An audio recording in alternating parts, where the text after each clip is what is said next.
Hey guys, so we're at the Dali Experience. We've been given these. Come on everyone, put them on. We're going to be really weird today. I can't get mine because, okay. Wow.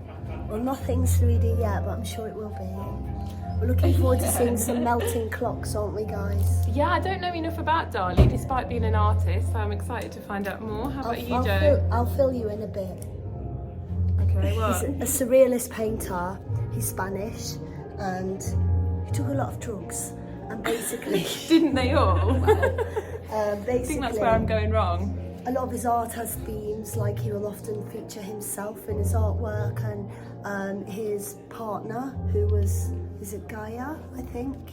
And basically, there's a depiction of dreams and fantasy in art. Let's go explore our dreams.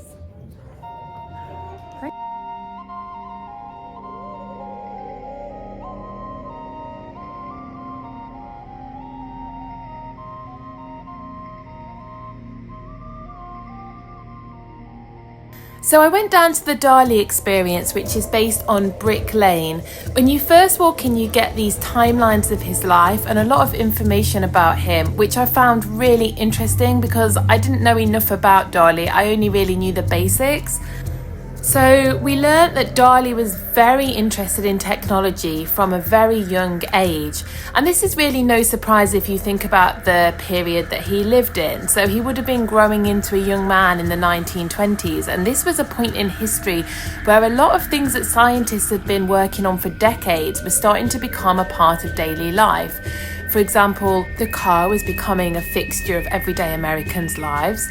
The aeroplane as well, even though it had been around for a while and was used in World War I, it was only after the war, when pilots were unable to find post-war employment, that travel with planes became more of a commonplace thing. Then we had film, which in 1926, Warner Brothers had begun releasing the first motion pictures that were synchronizing sound effects, music and dialogue, as well as Technicolor. So this period Dali lived in would have gone from seeing your average American not incorporating that much technology into their life to suddenly having access to all these new things. Although mostly esteemed for his painting, Dali was actually a man of many talents and he excelled in many different things across the creative board, including filmmaking, printmaking and fashion. So he also made a range of kinetic jewellery, which I didn't know about before, and this sounds so cool. So he would make jewellery where the heart would beat and the wings would flap. He also brought computers into a lot of his work, believing that they were the future. Dali was fascinated with scientific theorem, and he actually incorporated it a lot into his beliefs and faith. He regularly reproduced the structure and workings of the universe in his works, and for him, scientific laws were divine and they were justified an afterlife that makes us immortal.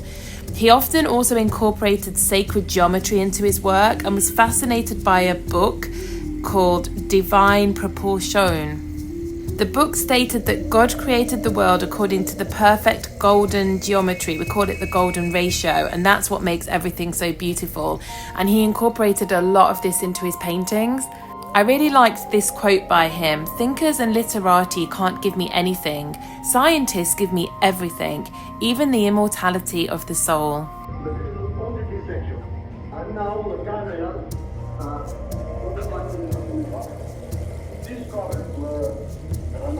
You're then brought into a room with a video playing of clips throughout Dali's life. Everything exists in God. Touch your nose and your nose becoming God. Everything touch becoming God. In the more until the transmutation of material things in God.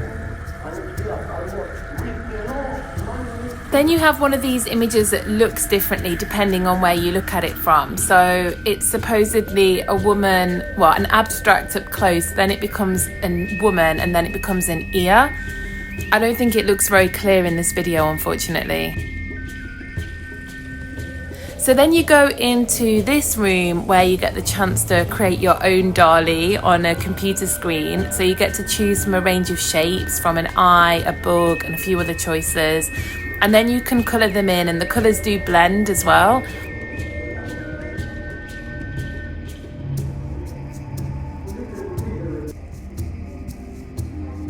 Then you head into the immersive room where you have 360-degree screens of Dali's work, and it's all interactive and it moves, and you have some 3D glasses for certain parts of it. I will say that my personal opinion is that they didn't make enough of the 3D, and that element of it could have been done a lot more.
Then the final room was my absolute favourite, was the virtual reality. It was so amazing, and it was even better because you get to do it with your friends. Because I've done virtual reality before, but only on my own, and you are basically interactive. I know you can't see any of it on this video and we look hilarious, but basically you're on a ship and there's lots of interactive things, and everything around you is there's clocks floating through space, and you can engage with it all, but you can actually engage with each other as well, and you can see the other people that are in the game with you. You can just see their heads and their hands. Wait till you see this. Look this way. I'm taking that hand, he's holding the camera.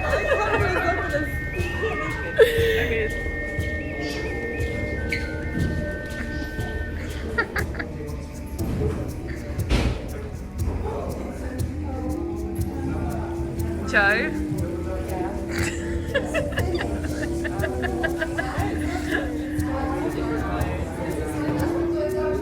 Nils?